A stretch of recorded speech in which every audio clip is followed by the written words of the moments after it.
ॐ भूर्भुवः स्वः तत्सवितुर्वरेण्यं भर्गो देवस्य धीमहि धियो यो नः प्रचोदयात् ॐ शान्ति शान्ति शान्ति. Namaste, my dear friends. I am going to give you this video on meditation. In this video, Maharshi Ramnath's direct disciple or devotee Kunju Swami has revealed about meditation what was told and advised by his Sadguru Maharshi Ramana.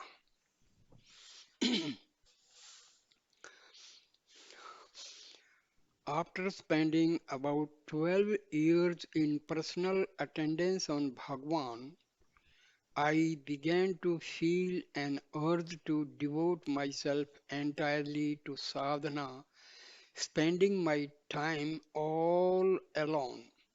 However, I could not easily reconcile myself to the idea of giving up any personal service to Bhagwan. I had been debating the matter for some days when the answer came in a very strange way.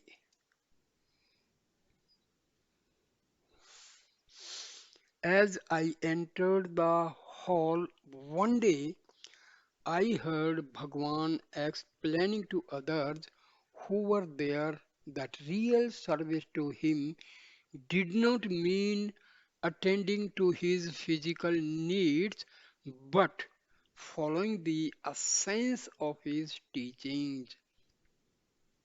That is, concentrating on realizing the self, needless to say, that automatically cleared my doubts. So, a real sage will advise his disciples or pupil, or you can say devotees, to follow his advice, give more importance to his teachings. But most of the disciples, they have a perception in their mind that serving the Sadguru will do for their sadhana. That means serving the Guru physically will be more than sufficient, and they ignore the teachings of their Sadguru. So we have to be very, very attentive to this advice of Maharshi that give more importance to the advice and teachings of the perceptor than simply depending upon the physical service rendered by them to the Sadguru. So, this was a very, very important advice given by Maharishi Ramana to his devotee Kunju Swami.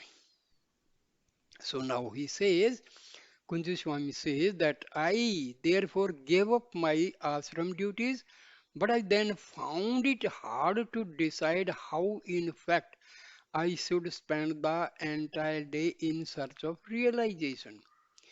I referred the matter to Bhagwan and he advised me to make self inquiry my final aim. But to practice self inquiry, meditation, japa, and recitation of scripture turn by turn, changing over from one to another as and when I found the one I was doing irksome or difficult. In course of time, he said the sadhana would become stabilized in self-inquiry or pure consciousness or realization. From my personal experience as well as from that of others, within my knowledge, I can say that before recommending any path to an aspirant, Bhagwan would first find out from him what aspect or form or path he was naturally drawn to and then recommend him to follow it. He would sometimes endorse the traditional stages of sadhana, advancing from worship puja to incantation japa, then to meditation dhyana, and finally to self inquiry vichara. However, he also used to say that continuous and rigorous practice of any one of these methods was adequate in itself to lead to realization. Thus, for instance, when one adopts the method of worship, any of the Shakti, one should, by constant practice and concentration, be able to see the Shakti everywhere and always and in everything, and thus give up identification with the ego. Similarly, with japa, by constant and continuous repetition of a mantra, one gets merged in and loses all sense of separate individuality.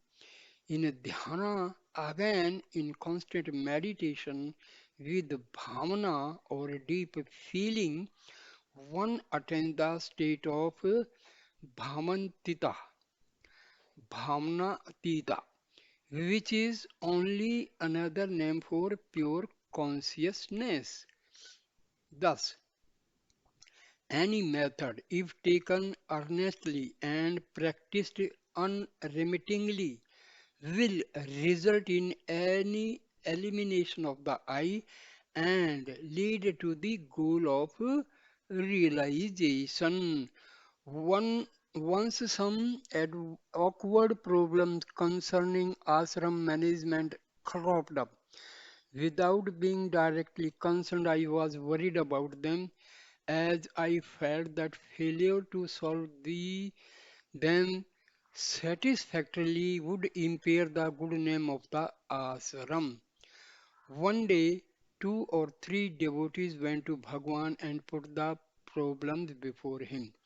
I happened to enter the hall while they were talking about them, and he immediately turned to me and asked me why I had come in at this time and why I was interesting myself in such matters. I did not grasp the meaning of his question.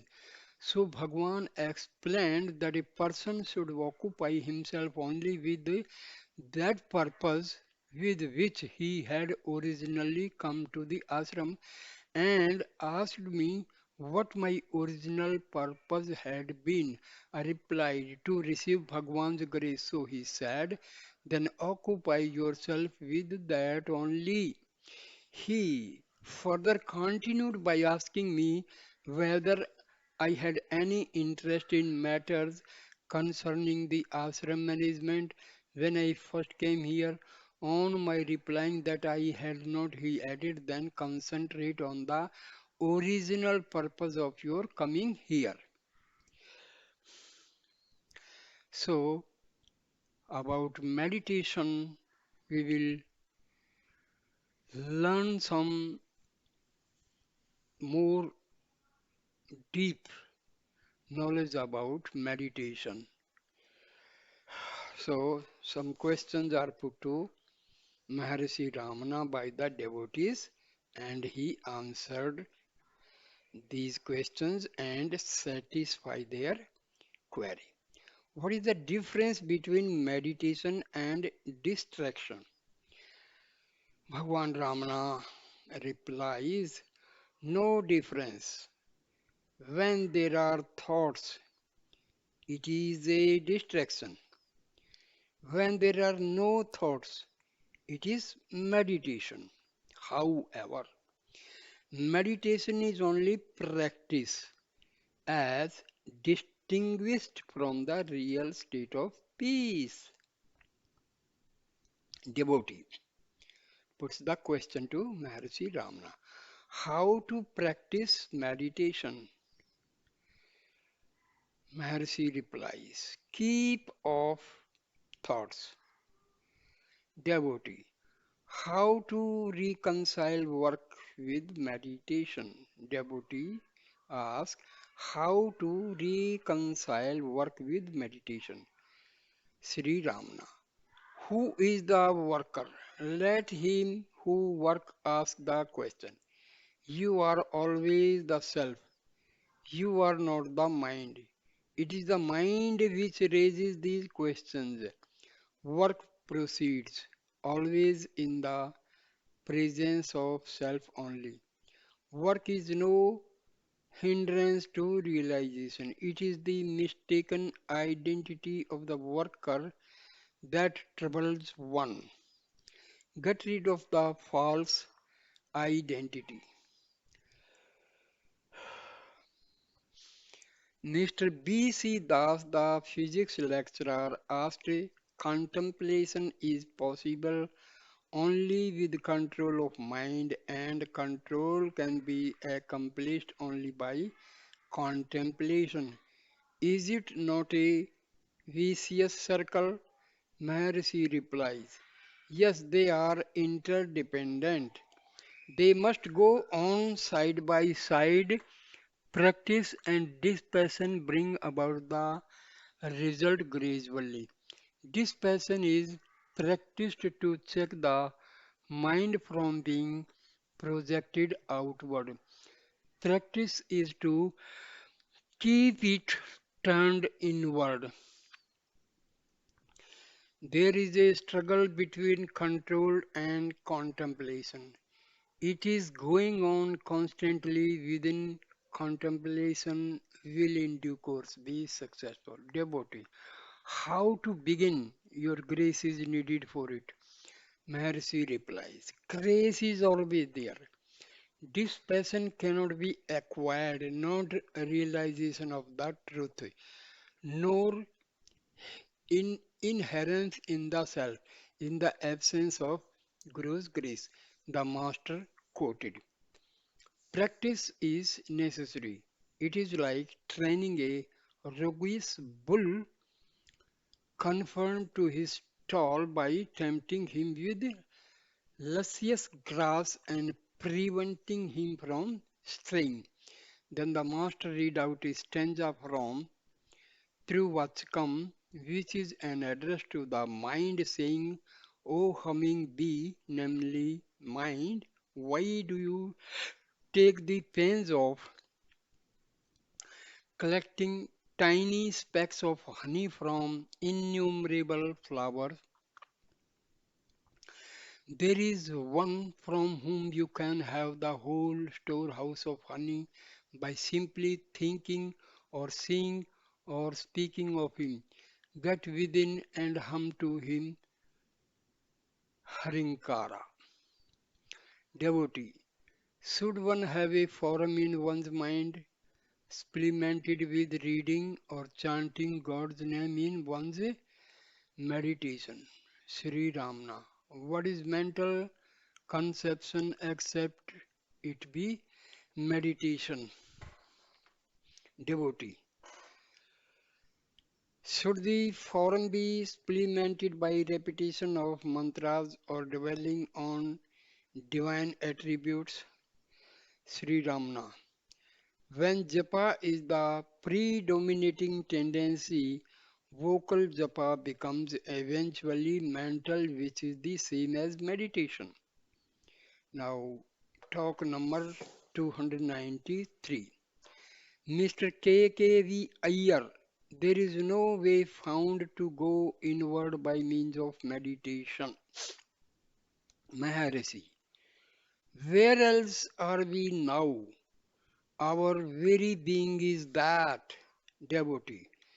Being so, we are ignorant of it. Sri Ramana, ignorant of what and whose is the ignorance?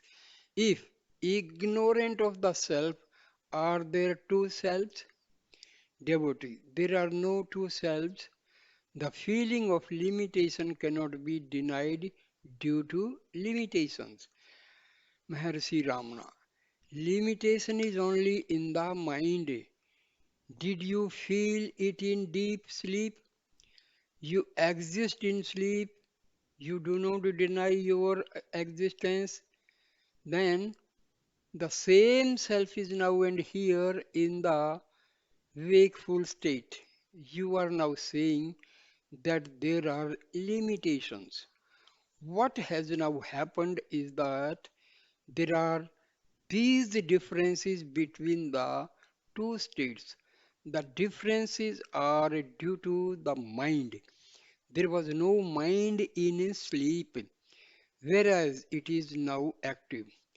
The self exists in the absence of mind also. Devotee.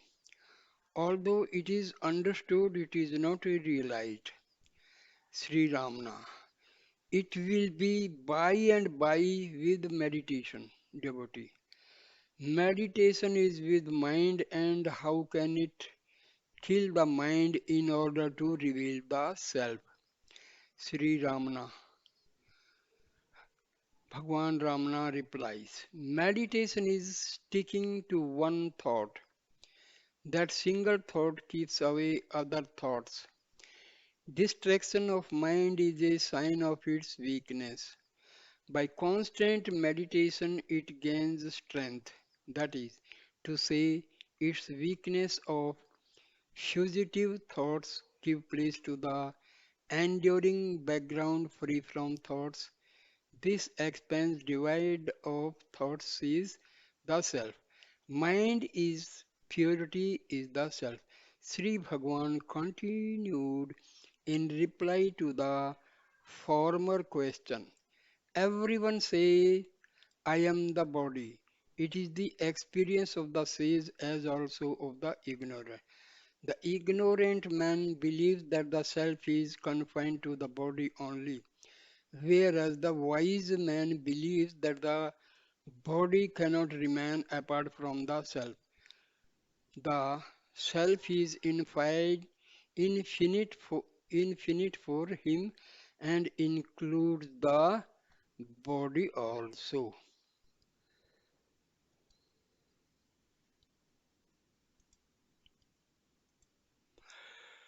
Next, Mr. Parkhi puts the question to Maharishi. How is meditation to be practiced? Bhagwan Ramana. Meditation is truly speaking Atmanistha, that is, to be fixed as the self. But then thoughts cross the mind and an effort is made to eliminate them. The effort is usually termed meditation. Atmanistha is your real nature. Remain as your remain as you are. That is the aim. Devotee. But thoughts come up. Is our effort meant to eliminate the thoughts only? Bhagwan Ramana replies, yes. Meditation is being on a single thought. The other thoughts are kept away. Meditation is only negative in effect, inasmuch as thoughts are kept away. Devotee, it is said, Atma samastham manah kartava, fixing the mind in the self, but the self is unthinkable. This was the question put. The devotee asked the question. It is said that Atma samastham manah kartava. That is, fixing the mind in the self, but the self is unthinkable. Maharishi replies, why do you wish to meditate at all? Because you wish to do so, you are told, Atma Smastham Manah Kratva, fixing the mind in the self. Why do you not remain as you are without meditating? What is that manah mind? When all thoughts are eliminated, it becomes Atma Samastha, the fixed in the self. Devotee. If a form is given, I can meditate on it and other thoughts are eliminated, but the self is formless. Sri Ramana. Meditation on forms or concrete object is said to be dhyana, whereas the enquiry into the self is vichara, enquiry or nididhyasana.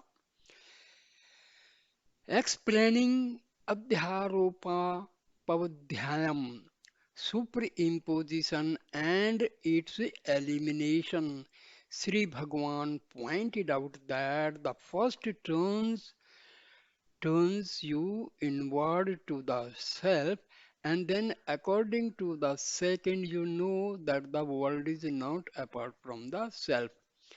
Now, talk 97. Mr. Cohen asked, meditation is with mind in the Jagrat waking state.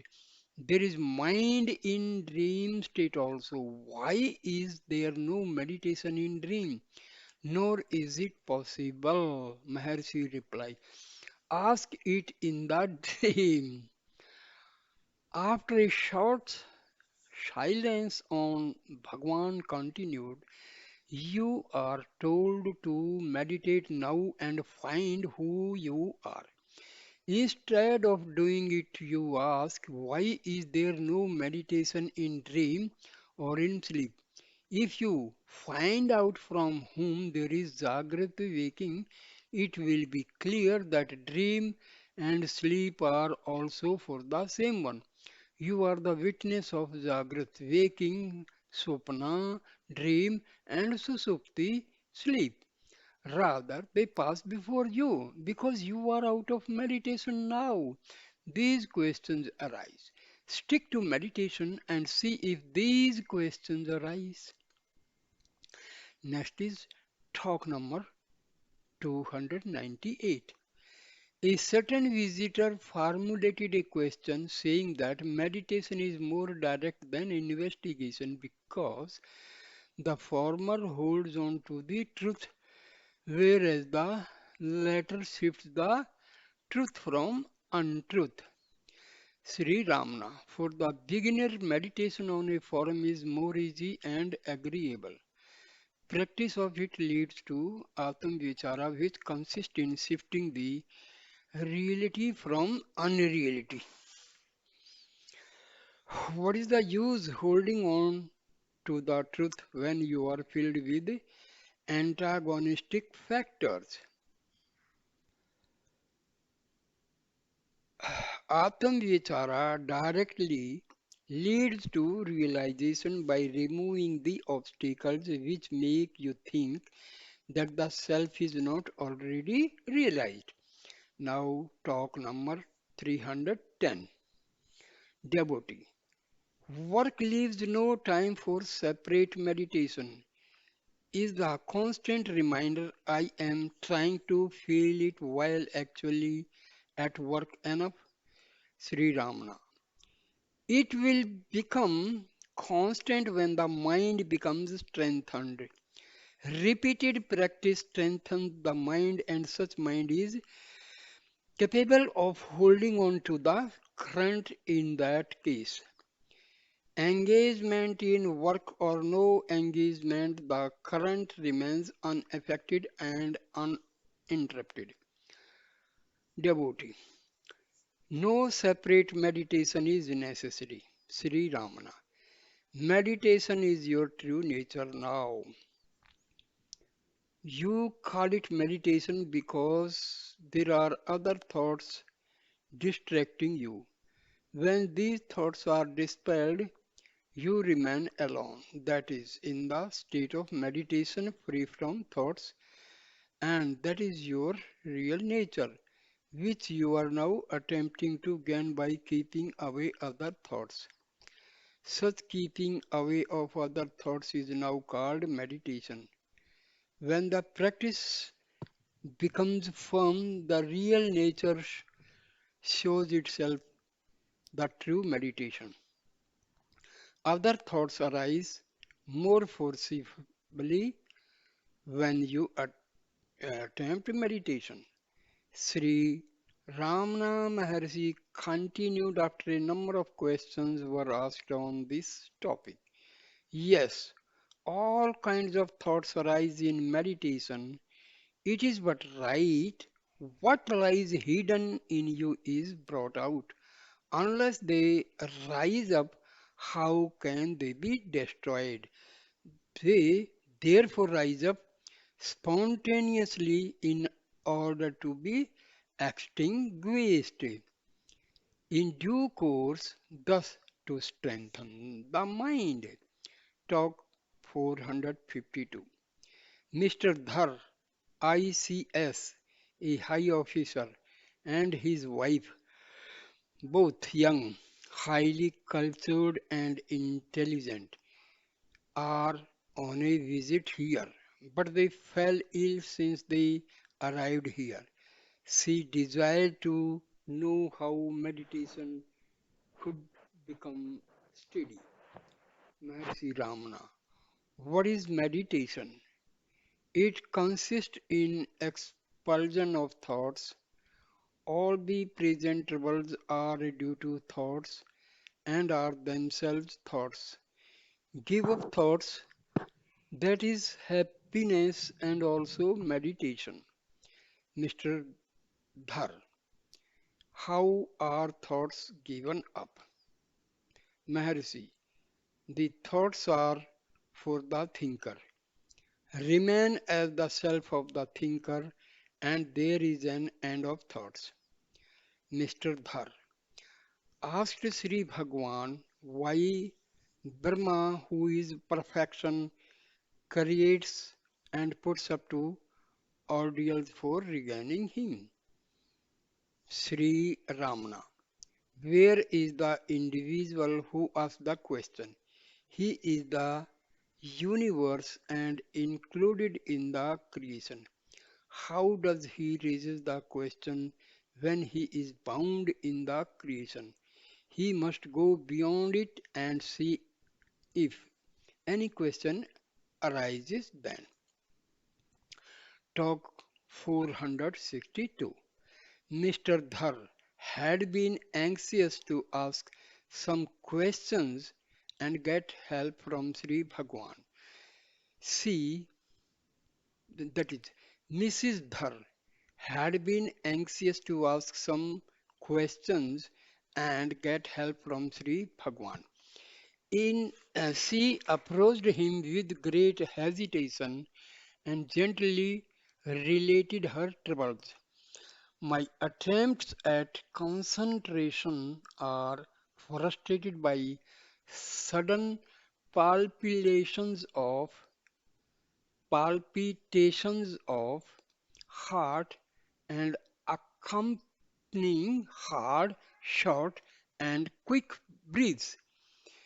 Then my thoughts also rush out and the mind becomes uncontrollable. Under healthy conditions, I am more successful and my breath comes to a standstill with deep concentration.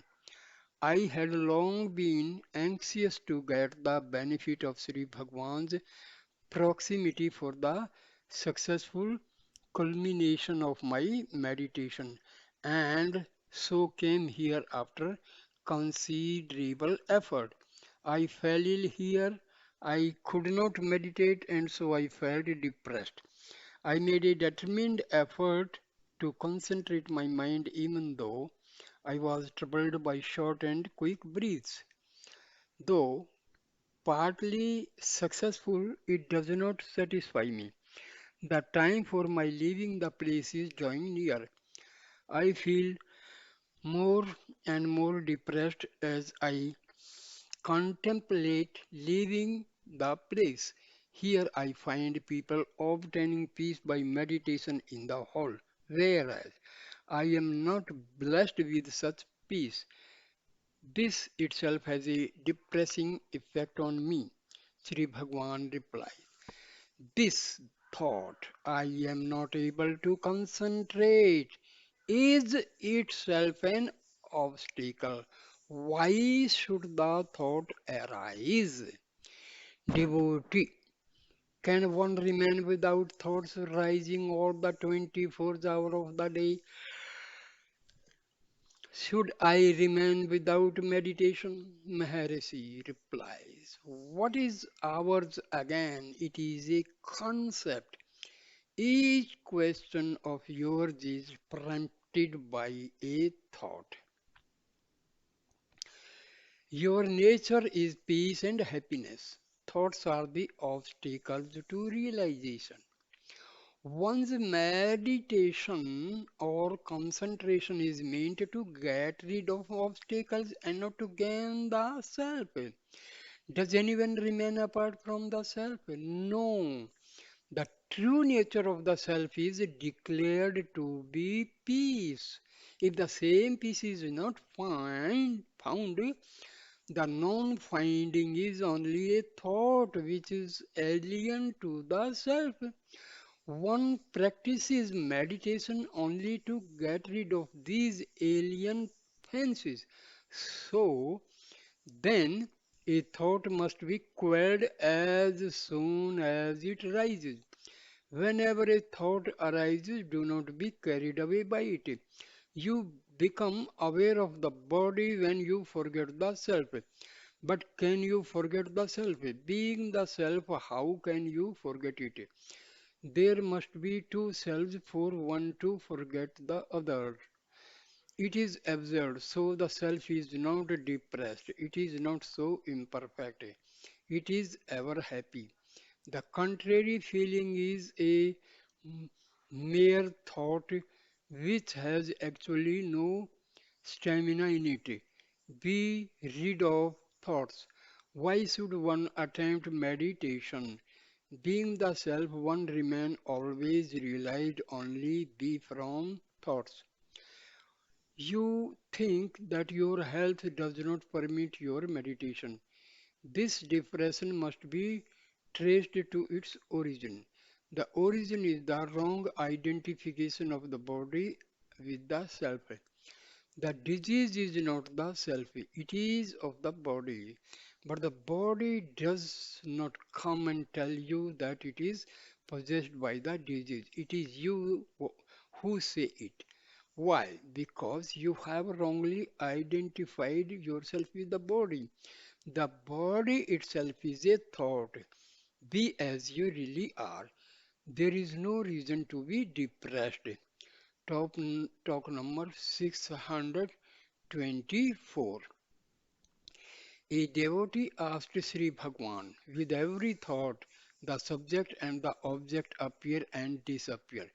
Does not the I disappear when the subject disappears? Thus, if that be so, how can the query of I proceed?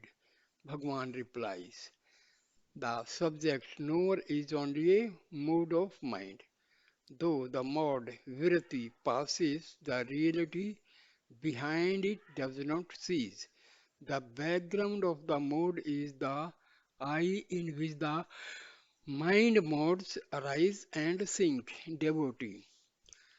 After describing the self as Srota, hearer, Manta, thinker, Vijanta, knower, etc., it is again described as Asrota, Amanta, Avijanta.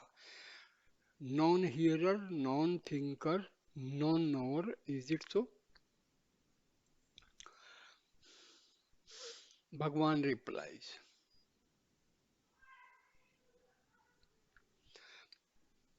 Just so, the common man is aware of himself only when modifications arise in the intellect. जी- जीवनना माया कोसा, Vijnanamaya kosa.